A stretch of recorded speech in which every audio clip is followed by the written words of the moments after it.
धान की फसल लगभग 2 महीने के ऊपर की हो चुकी है और सभी जगहों पर धान गवोट अवस्था में आने पर है या गवोट अवस्था आ चुकी है और इसी टाइम पर हर एक किसान कड़ी मेहनत करता है, लेकिन जब आखिर में जाकर बालियां निकलती है तो वो छोटी रह जाती हैं और उनमें दाने नहीं भर पाते और जो बालियां रहती हैं वह खाली और पोची रह जाती हैं और इसी कारण हमारी सारी मेहनत मिट्टी में मिल जाती है और जिसका नतीजा सीधे कम पैदावार के रूप में देखने को मिलता है। तो आज के इस वीडियो में हम कोई दवाई या उत्पाद के बारे में बिल्कुल बात नहीं करेंगे, हम सिर्फ गवोट अवस्था पर दिए जाने वाले उस स्प्रे पर ध्यान देंगे जो धान के पौधे में बन रही बाली के लिए बेहद जरूरी है। तो इस गवोट अवस्था पर ऐसा क्या काम करना है, स्प्रे में क्या लेना है जिससे बालियां अच्छी निकले और उनमें दाने अच्छे से भर आएं। तो यही सब जानकारी हम जानेंगे आज के इस वीडियो में। तो ये वीडियो देखने के बाद आपको कोई और वीडियो देखने की जरूरत बिल्कुल नहीं पड़ेगी धान की फसल के लिए।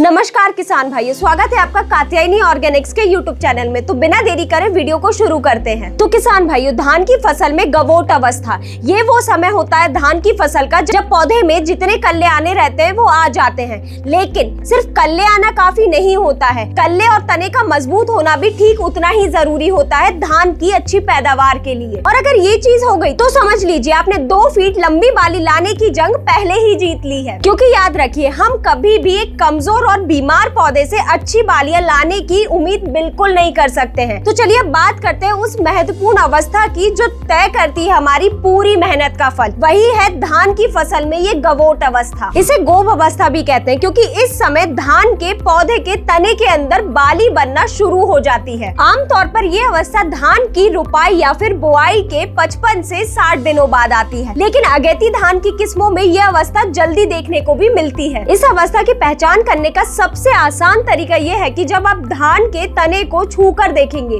तो आपको तने के पास हल्की सी गोलाई या मोटाई साफ तौर पर समझ आएगी। और इसका आप एक और तरीके से पता लगा सकते हैं, जब आप ये धान के पौधे के तने को बीच से चीर कर देखेंगे तो आपको एक छोटी सी बाली बनती हुई नजर आएगी। तो आप समझ जाइए कि धान गवोट अवस्था पे आने पर है और इसी समय हमें धान की फसल में सही काम और सही स्प्रे की सबसे ज्यादा जरूरत होती है, क्योंकि इस समय पौधा अपनी पूरी ऊर्जा बालियां बनाने में लगा देता है। और इसी टाइम पर अगर हमने पौधे की बदलती हुई भूख यानी कि उसे वो स्प्रे और टॉनिक दे दी जिसकी उसे इस अवस्था पर उसे सबसे ज्यादा जरूरत है, तो बदले में हमें इतना उत्पादन मिल जाएगा जितना हमने सोचा भी नहीं है। और इसी धान की फसल में गवोट अवस्था आने पर हर एक किसान से सबसे आम गलती ये होती है कि वो 50 से 60 दिन की धान की फसल जैसे ही देखता है और मन में एक ही बात रखता है कि गवोट अवस्था आने पर है तो हमें यूरिया देना चालू करना चाहिए ताकि पौधा खाना अच्छे से बनाए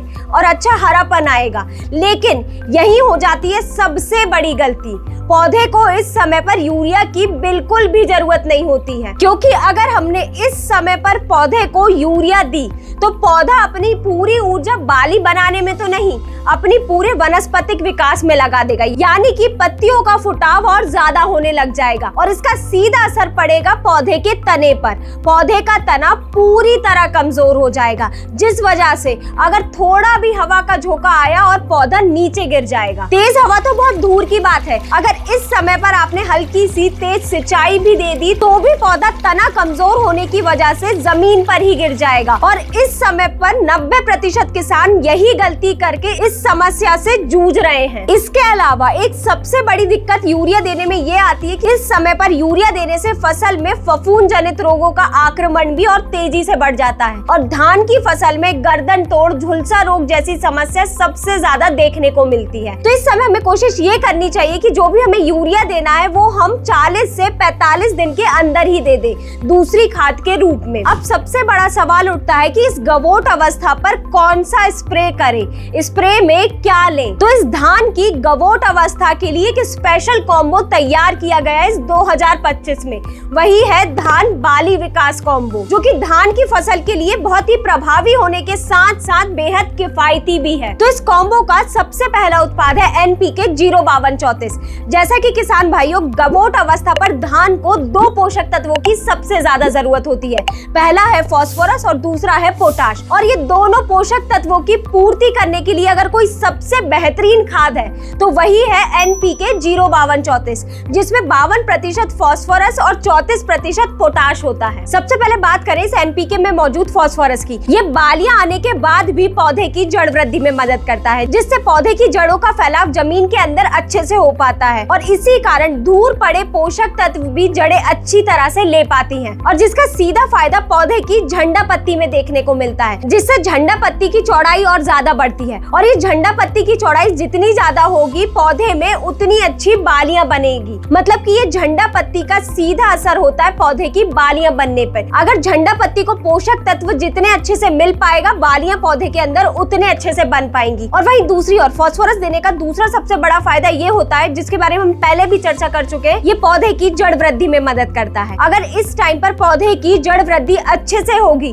तो जो गिरने की समस्या आती है तना कमजोर होने की वजह से, वो धान की फसल में देखने को नहीं मिलेगी। ये फास्फोरस पौधे के अंदर एनर्जी बनाने का भी काम करता है, जिससे पौधे को एकदम अंदर से मजबूती मिलती है। वही बात करें पोटाश की, तो पोटाश का मेन काम होता है बालियों के अंदर दाना भरने का और साथ ही सेल एलोंगेशन का, जिससे जो बालियां रहती हैं वो और ज्यादा लंबी होती हैं। अगर आप इस समय पर पोटाश देते हैं तो पौधा अपनी पूरी ऊर्जा जो बालियों में दाना बन रहा होता है उसमें लगाता है, जिससे जो भी दाना रहता है वो अच्छा मोटा बनता है, चमकदार, और उसका वजन ज्यादा होता है। ये एक तरह से पौधे के अंदर क्वालिटी मैनेजर का काम करता है। और इस गवोट अवस्था पर पोटाश सबसे जरूरी काम ये करता है कि ये पौधे को अंदर से मजबूती देता है, जिस कारण पौधे की रोग प्रतिरोधक क्षमता बढ़ जाती है। और इस समय पौधे में बालियां आते समय कोई भी कीट या रोग का प्रकोप होता है तो पौधे की उससे लड़ने की क्षमता बढ़ जाती है, यानी कि पौधे की रोग प्रतिरोधक क्षमता इतनी बढ़ जाती है कि वो इस रोग का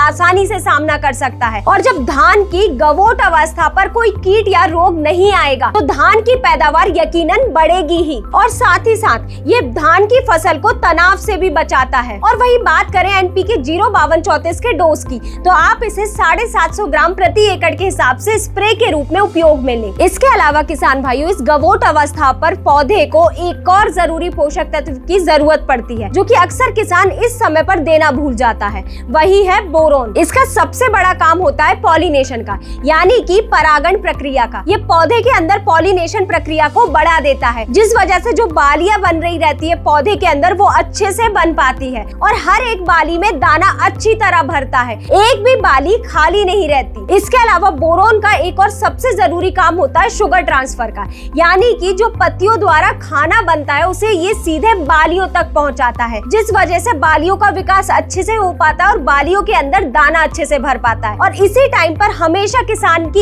एक शिकायत रहती है कि बालियों में दाना नहीं भरा पा रहा है, बालियां पोची रह जा रही हैं। तो उसके पीछे का सबसे बड़ा कारण यही होता है बोरोन की कमी। इसीलिए इस अवस्था पर बोरोन 20% EDTA को आपको 100 ग्राम प्रति एकड़ के हिसाब से स्प्रे जरूर करना चाहिए। और स्प्रे करते टाइम अगर आपको पौधा कमजोर नजर आ रहा है, पौधा पीला पड़ रहा है, तो आप इस समय पर यूरिया देने की बजाय इस धान बाली विकास कॉम्बो के तीसरे सबसे जरूरी उत्पाद मिक्स माइक्रो न्यूट्रिएंट को साथ में जरूर उपयोग करें। ये मिक्स माइक्रो न्यूट्रिएंट NPK 05234 का सीधा सपोर्ट करता है, जिससे पौधे को zinc, iron, copper, manganese, boron, molybdenum जैसे 6 सूक्ष्म पोषक तत्वों की कमी बिल्कुल नहीं होती, जिससे पौधा अच्छा हरा भरा रहता है और बालियां अच्छे से बन पाती हैं और हर एक बालियों में दाना भी आता है। तो धान की इस गवोट अवस्था पर आप ये धान बाली विकास कॉम्बो का उपयोग करते हैं तो निश्चित ही रूप से आपकी धान की फसल में बालियां लंबी निकलेंगी और हर एक बालियों में दाना होगा